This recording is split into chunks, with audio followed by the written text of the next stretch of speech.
ஜெப நேரம், ஆண்டவரை தியானிக்கிற நேரம். இன்னைக்கு தியானிச்சிங்களா?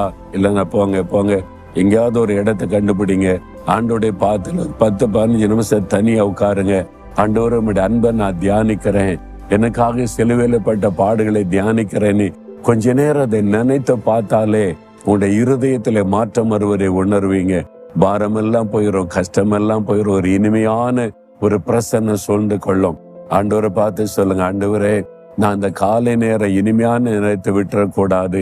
அதிகாலை எழும்பி உம்மை தியானிக்கணும். அந்த இனிமையான நேரம் எனக்கு வேணும். அந்த பழக்கத்தை எனக்கு தாங்க. நான் காலை தோறும் உடைய பிரசன்னத்துல தியானித்து மகிழணும். அந்த அனுபவத்தை எனக்கு தாங்க. அதை இழந்து விடவே கூடாது. கிருபை தாங்க. இயேசுவின் நாமத்தில் ஆமேன், ஆமேன்.